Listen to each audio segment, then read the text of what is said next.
प्रथम भगत संतन कर संगा, दूसर रति मम कथा प्रसंगा।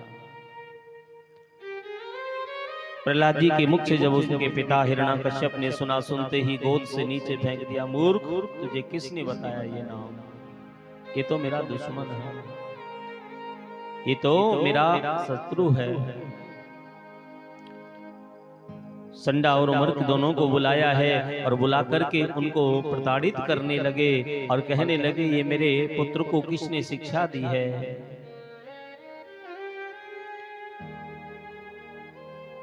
न प्रणीतम न पर प्रणीतम निसर्गीय गतिर महान। बोले इसको किसने पढ़ाया है? तो प्रहलाद जी के गुरुजी ने कहा, बोले न इसको हमने पढ़ाया है न किसी और ने पढ़ाया है, इसकी तो स्वभाव से मति ही ऐसी है। ले जाओ, मेरी आंखों के सामने से मुझे दिखना नहीं चाहिए। आज सबके बीच उसे अपनी गोद से फेंक दिया है। जेल में भूखा रखा गया, मार दो ऐसे बच्चे की मुझे आवश्यकता नहीं है। लेकिन जेल में भूखा रखने के बाद भी उनका कोई कुछ नहीं बिगाड़ सका।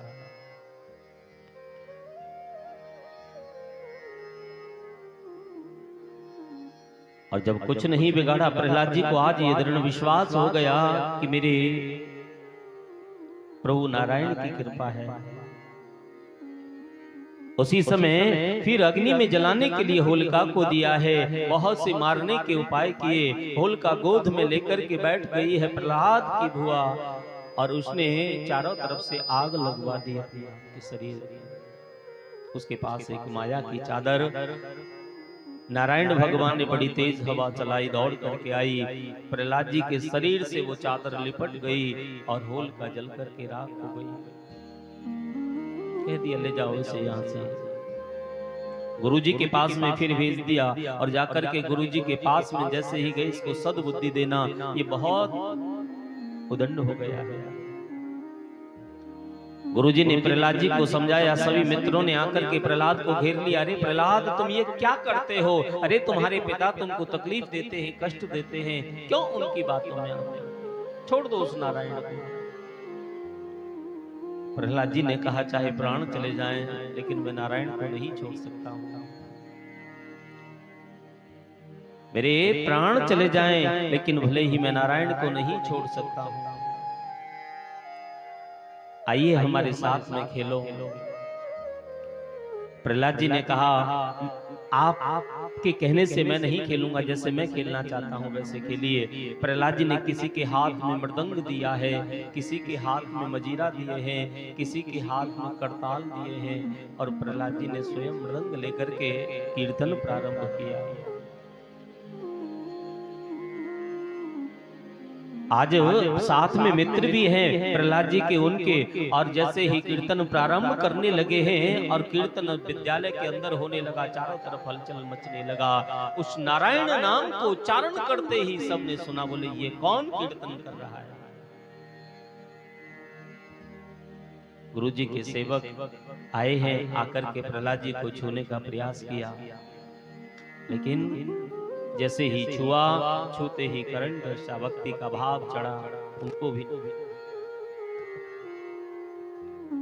जैसे ही गुरुजी ने सुना है, सुनते ही गुरुजी भी आए हैं, चलो मैं चल कर के देखूं। और जैसे ही गए हैं, जाते ही गुरुजी ने प्रहलाद जी को छुआ, करंट लगा है, और उसी समय वो भी नाचने लगे। हिरण्याकश्यप आया, कीर्तन हो रहा है, बड़ी तन्मयता के साथ में सब लोग कीर्तन कर रहे हैं।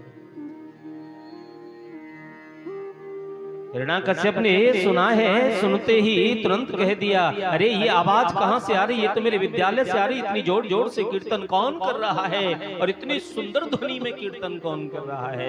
ये मेरे दुश्मन का नाम कौन ले रहा है?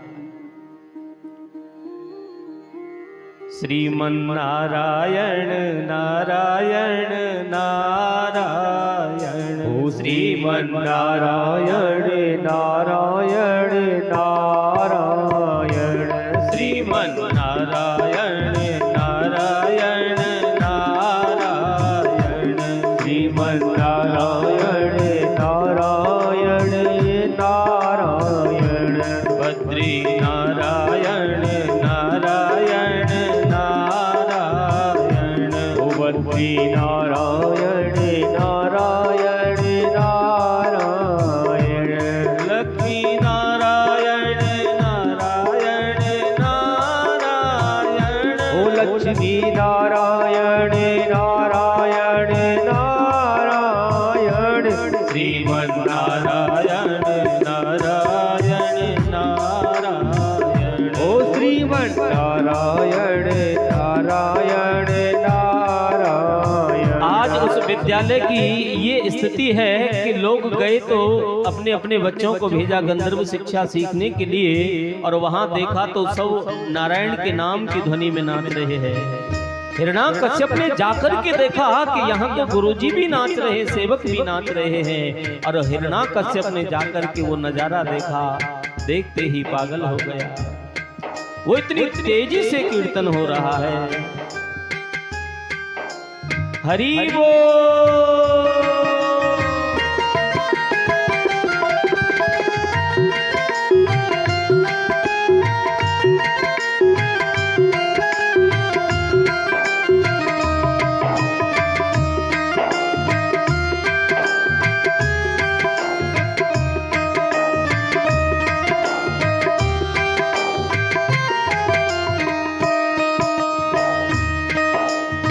आज जैसे ही कीर्तन चलता रहा, सभी भाव से गा रहे हैं। हिरण्याकश्यप ने देखा और जाकर के उसने बड़ी तेज से मुष्टि का प्रहार जो है जमीन पर जाकर के किया।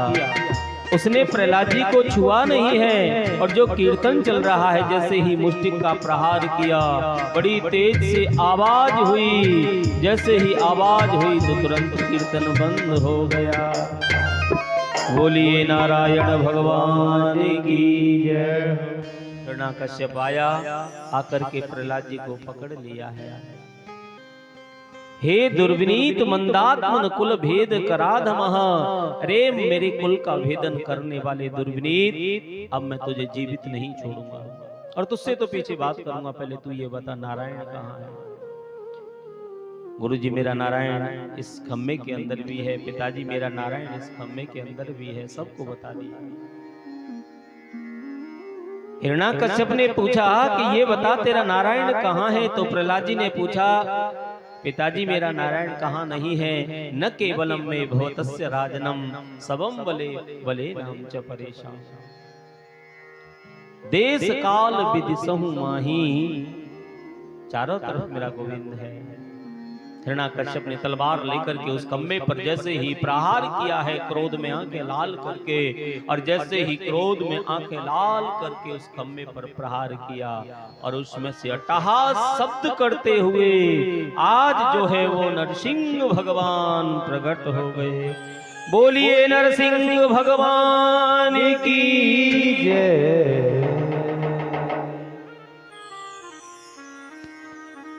और जैसे ही नरसिंह भगवान प्रकट हुए हैं, और प्रकट होते ही हिरण्याकश्यप को पकड़ करके अपनी गोद में रख लिया है।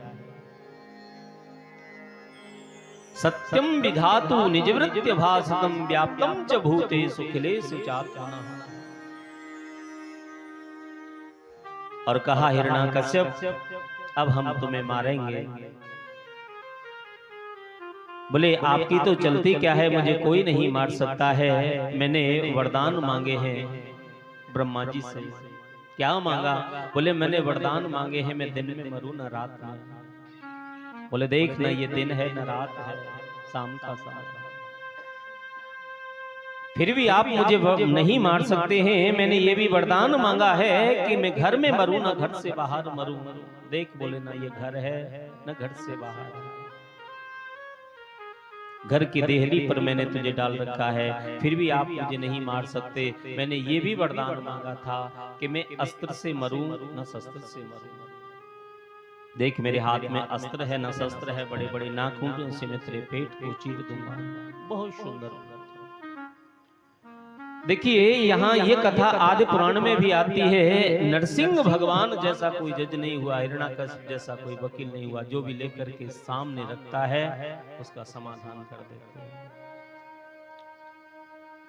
फिर नरसिंह भगवान ने कहा कि मैंने ये भी वरदान मांगा था कि ब्रह्मा जी मैं नर से मरूं न पशु से मरूं। हिरण्याकश्यप बोले भैया अब तू ही बता, हम तुझे नर नजर आ रहे हैं या पशु नजर आ रहे हैं?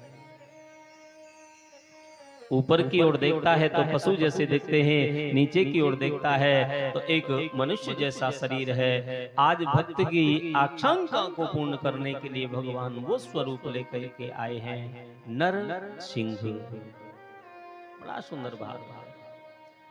भक्त के जीवन में संकट ना आए, भक्त के जीवन में परेशानियां ना आए, इसीलिए भगवान हम लोगों को यहाँ ये दिखाना चाहते हैं कि मेरे भक्त के जीवन में संकट आता है तो मैं ऐसा स्वरूप लेकर के जाता हूँ, न मैं नर हूँ न पशु। गर्दन से ऊपर का हिस्सा शेर जैसा, संपूर्ण शरीर मनुष्य जैसा है। कहा आप फिर भी नहीं मुझे मार सकते हैं। मैंने ये भी वरदान मांगा था कि ब्रह्मा जी आपकी बनाई हुई सृष्टि में से किसी में से न मरो। 1 बरस के 12 महीने होते, उन 12 महीने में से किसी में से न मरो। मैंने बहुत वरदान मांगे। बोले मैं तुम्हें 12 महीने में से मार कब रहा हूं, तेरे मारने के लिए तो मैंने 13वां महीना तैयार किया है। हिरण्याकश्यप भी बड़ा चालाक नरसिंह भगवान से बोला, बोले महाराज 13 महीने भी होते हैं क्या? जब 13 होते तो पहले क्यों नहीं बताया? मैं 13 का ही वरदान मांगता, फिर 12 का क्या मांगता? बड़ा चालाक। बोले होते नहीं हैं, ये तेरे को मारने के लिए मैंने अपने अलग से 1 महीना बनाया है, इसको हम लोग अधिक मास कहते हैं। अब की बार गया है ना, बहुत सुंदर। इस बरस जो अधिक मास गया है, हमारे 84 को उसके ब्रज मंडल की जो परिक्रमा हुई, अभी तक इतनी पब्लिक ने जो परिक्रमा दी, इतने भक्त वहां गए थे, अब तक का पूरा रिकॉर्ड टूट गया। इतनी पब्लिक ने परिक्रमा की है।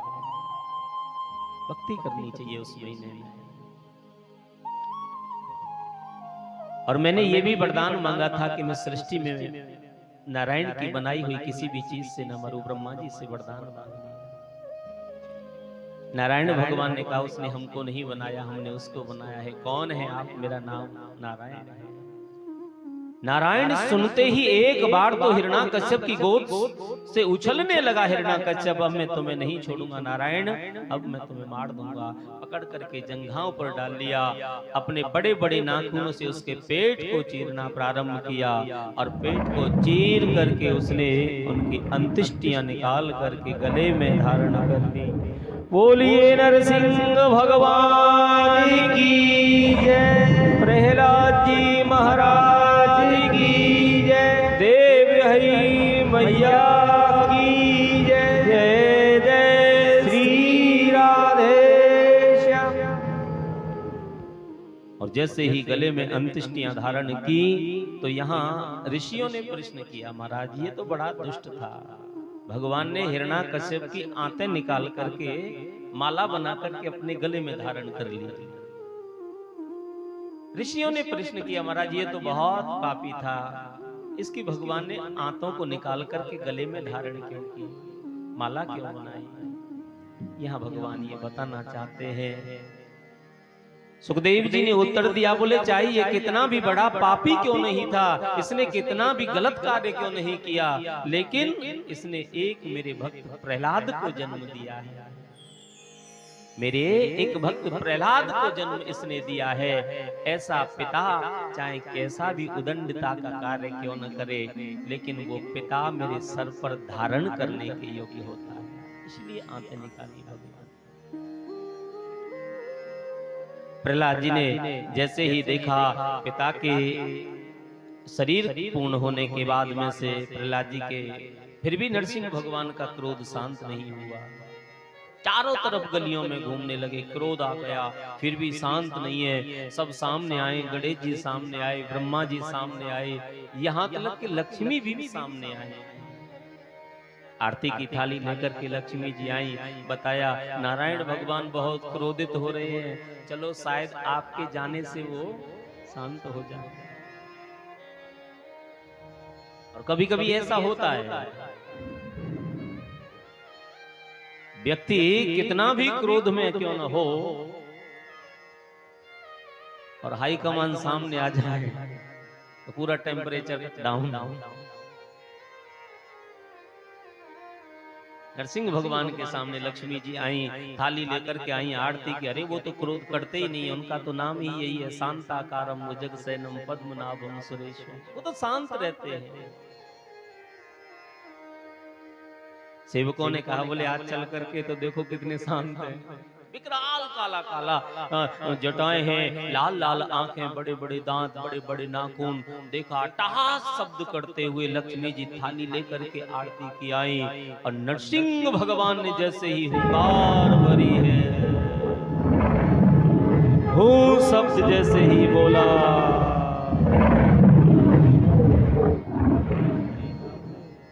और उसी समय प्रिय सज्जनों देखते ही लक्ष्मी जी ने थाली फेंक दी, लोटा कहीं, दीपक कहीं, आरती का सब सामान इधर उधर हुआ।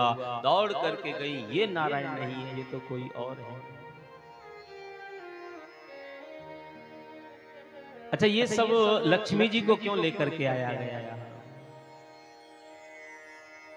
ऐसा वर्णन है कि एक बार लक्ष्मी जी, अब हम लोग कहीं बाजार में जा रहे हैं, किसी से झगड़ा हो जाए तो जरूरी थोड़ी है कि पत्नी को बुलाया जाए, अपने आप सिमटो।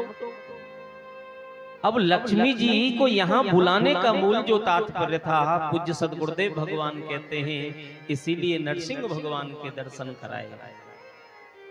भक्तमाला में बड़ी सुंदर कथा है। एक दिन लक्ष्मी जी भगवान नारायण के चरण दबा रही थी, और चरण दबाते दबाते वो धीरे धीरे जब चरण दबा रही थी तो नारायण भगवान से पूछा, आपको कैसा लग रहा है? नारायण भगवान ने कहा, आपके हाथ जो चरण दबा रही हैं, मुझे कष्ट हो रहा है, थोड़ा धीरे धीरे दबाओ। तो लक्ष्मी जी और धीरे धीरे दबाने लगी। फिर पूछा, बोले अब कैसा लग रहा है? बोले थोड़ा और धीरे दबाओ, मुझे अब भी कष्ट हो रहा है। यहां तक कि लक्ष्मी जी ने फिर हाथ हटाया, धीरे धीरे दबाने लगी। कैसा लग रहा है? बोले अब कष्ट हो रहा है, कैसे भी और कम दबाइए। वर्णन यहां तक है कि लक्ष्मी जी ने अपने हाथ की छाया से भगवान के चरण दबाना प्रारंभ किया। नारायण भगवान ने कहा, मुझे आज भी कष्ट हो रहा है, और धीरे दबाइए। तो लक्ष्मी जी ने कहा, आपका तो शरीर बहुत कोमल है, हाथ की छाया से भी आपको कष्ट हो रहा है। तो नरसिंह भगवान, नारायण भगवान ने कहा, बोले अभी तक आपने मेरा कोमल शरीर देखा है, जिस दिन आप कठोर देख लोगी ना, तो आप अपने आप को ही भूल जाओगे। उस कठोर स्वरूप के भगवान ने दर्शन करने के लिए लक्ष्मी जी को बुलाया। अब घर में व्यक्ति बाहर जाकर के कितने लोगों को डांट दे, और घर में कुछ लोगों की आदत होती है, जैसे ही घर में गेट में अंदर प्रवेश किया, जैसे समझ लो मोबाइल की बैटरी डिस्चार्ज हो जाती है ना, ऐसे व्यक्ति की कंडीशन हो जाती है। प्रेम से बोलो, जोर से बोलो। एक बार क्या हुआ कि एक वकील साहब थे, तो कोर्ट में गए और वकील साहब से कोई केस लड़ रहे थे। काफी समय से उनका कोई केस था, कस्टमर था, और उस केस को लड़ते लड़ते केस जो है वो फाइनल सीढ़ी पर पहुंच गया। तो वकील साहब जब कोर्ट में गए तो प्रसन्न होकर के गए, और वहां जाकर के जब केस लड़ा तो वो केस वकील साहब हार गए। केस को वकील साहब हार चुके थे। अब घर में आए, कभी इधर जाएं कभी उधर जाएं, अब उनको वैसे ही माथा खराब। अब जिसके भी पास में बैठे क्रोध की दृष्टि से बातें करें, जिसके भी पास में बैठे क्रोध से चर्चा करें। अब धीरे धीरे जब घर में गए तो वहां भी कभी किसी से झगड़ा, कभी किसी से झगड़ा, कभी किसी से झगड़ा। और शाम को जब भोजन का समय आया, और भोजन का समय आते ही भोजन की थाली सामने आई, और देखा तो उसमें उस दिन कढ़ी बनी थी संयोग से। अब वो कढ़ी हो गई पतली। अब पतली कड़ी जैसे ही देखी तो गुस्सा आई और थाली को खिसका दिया, ले जाओ इसको, मुझे नहीं चाहिए ऐसा भोजन। सुबह का जाता हूँ, शाम को आता हूँ, एक बार भोजन करता हूँ, दिन भर घूमता रहता हूँ, और शाम को भी भोजन करो तो ऐसी कड़ी, पतली सी कड़ी, ये मुझ पर नहीं खाई जाएगी, ले जाओ इसको यहाँ से। और भोजन लेकर के आई थी उसकी माँ। जब उसने चिल्लाना प्रारंभ किया, ले जाइए थाली, मुझे नहीं करना भोजन, मुझे नहीं रहना इस घर में, उसने क्रोध की वजह से पूरे घर को खड़ा कर दिया।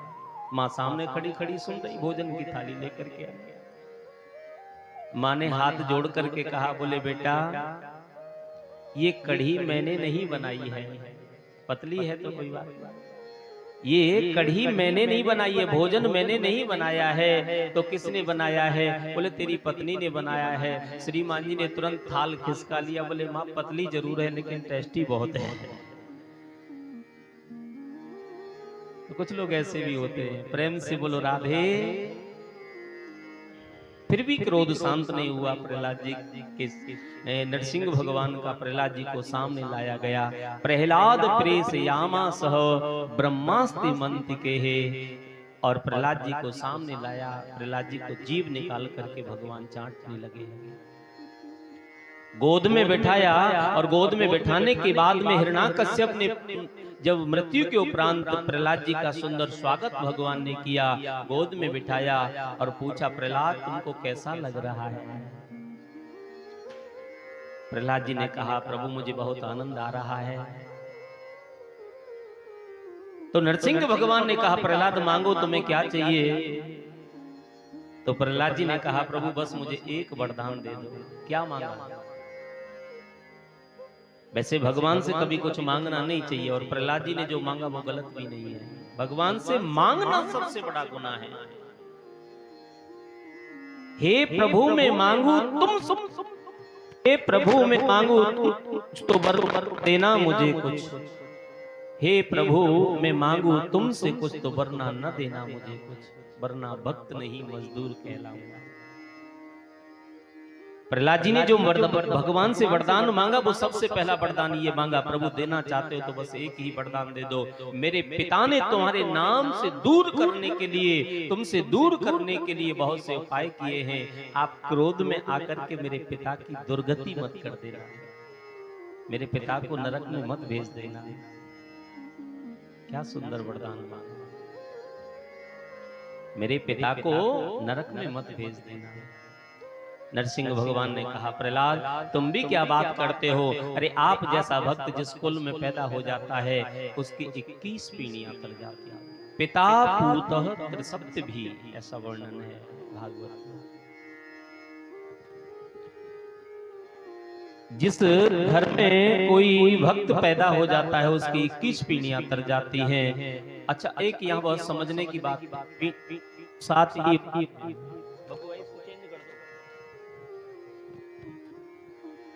पीढ़ी तो साथ ही होती है, 21 कहां से तर जाती हैं? ऐसा वर्णन शास्त्रों में बताया है कि सात जिस कुल में कोई भक्त पैदा होता है उसके परिवार की, सात उसकी नंसार पक्ष की और सात उसकी ससुराल पक्ष की।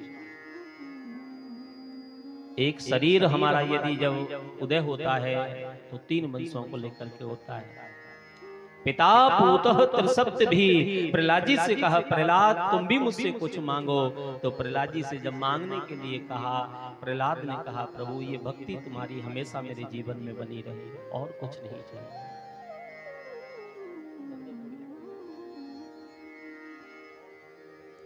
भगवान गोद में प्रहलाद जी को लेकर के बैठे हैं। और यहाँ एक बहुत समझने की बात है कि नरसिंह भगवान ने स्वयं प्रहलाद जी से क्षमा याचना मांगी है कि बोले, प्रभु प्यारे प्रिय कोमल तिहारे अंग। बहुत समझने की बात है। प्रहलाद जी से आज नरसिंह भगवान कह रहे हैं कि बोले प्यारे प्रिय कोमल तिहारे अंग, असुरों ने मारे मम गुणगान गाने में, गिरी से गिरायो पुण्य जल में डुबायो, कमी राखी नहीं सताने में,